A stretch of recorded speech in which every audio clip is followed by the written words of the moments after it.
Getting to see how production has changed over the years, how people who did our jobs 30, 40, 50, 60 years ago is pretty humbling and mind-blowing.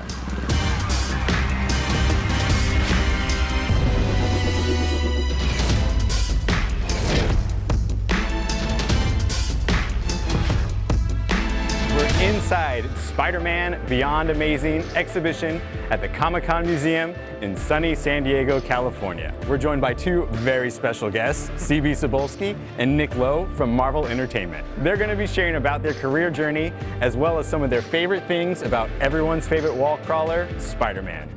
Nick, C.B., are you ready to get swinging? Do it. All right, follow me.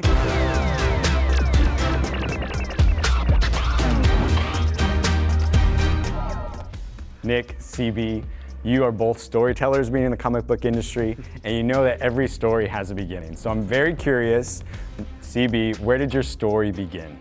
Your love of comics, that is. My love of comics began when I was 6 years old, I believe. I was going to get a haircut, and I didn't like getting my hair cut.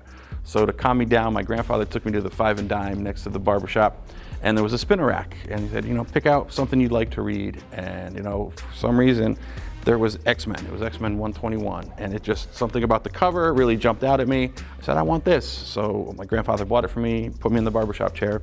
I remember reading it in this crazy, colorful cast of characters I knew nothing about, just kind of jumped out at me and sucked me in. And from that day forward, it was just, I was a comic fan. And that's also really what taught me how to read and, put me on the path I am on now.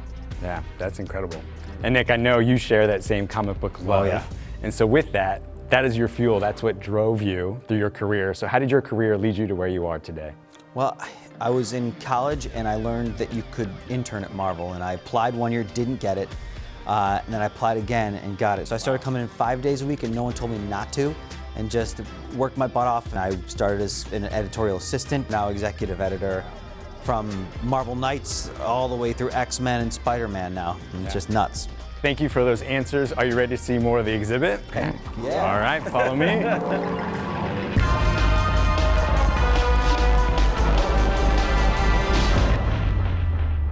Amazing.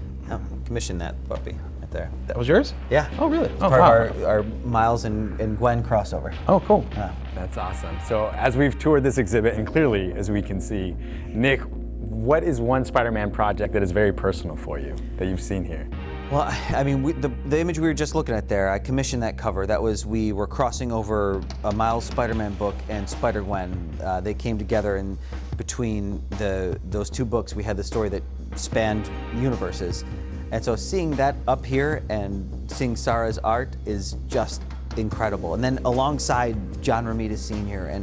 and Gil Kane, it's just incredible. It's been 6 years of Spider-Man. And so CB, with that, we know that he's gone from the comic book, he's left off those pages into various forms of media. But what is it about the character Spider-Man that resonates so much with people?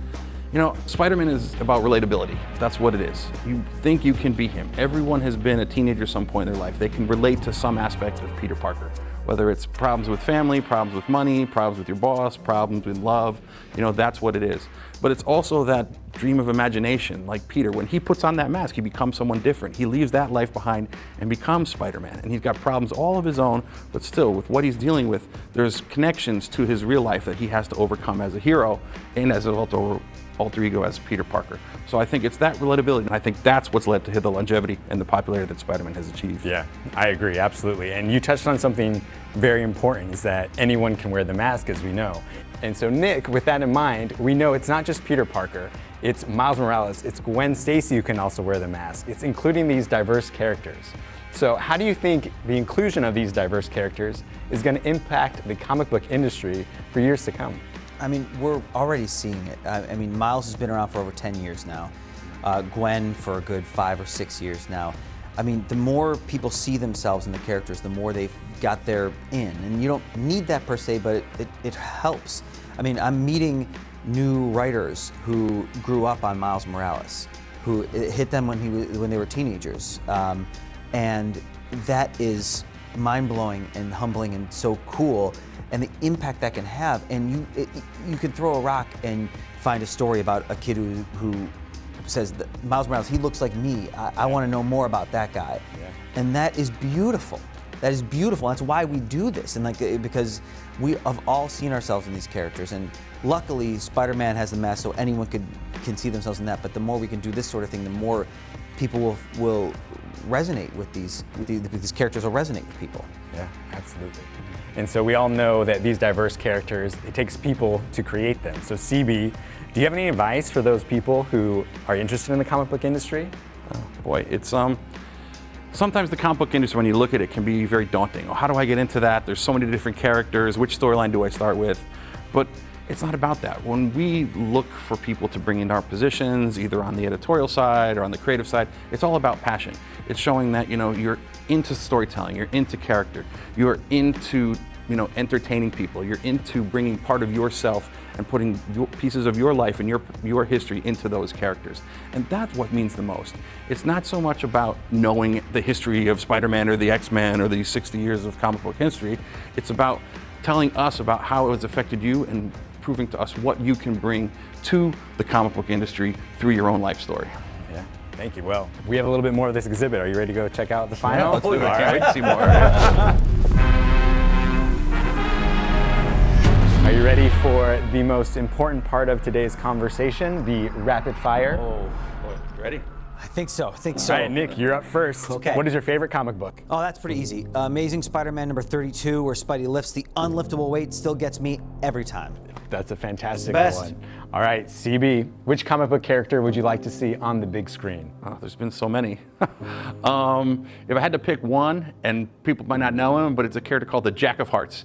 He's got the coolest costume, he's got the coolest powers, and I'd love to see him as part of on the big screen someday.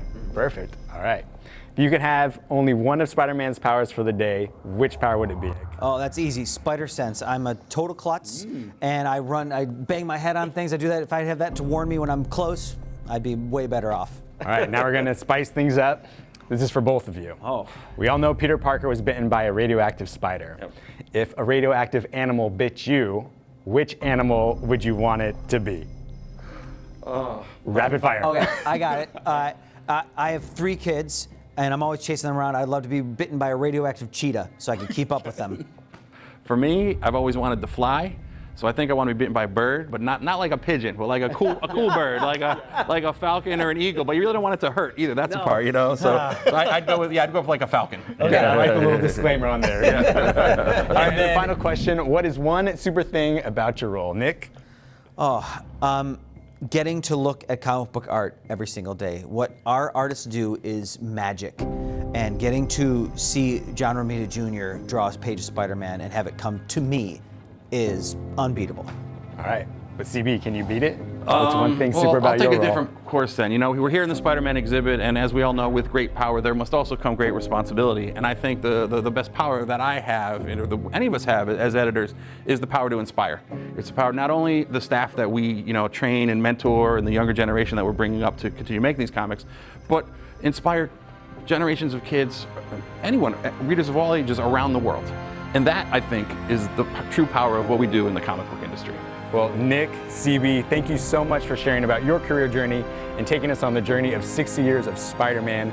Truly, your stories have inspired us to not just be amazing, but beyond amazing in our own unique ways. And to you, thank you so much for watching, and we hope that you stay tuned to the next cast conversation. Goodbye, everyone. Bye.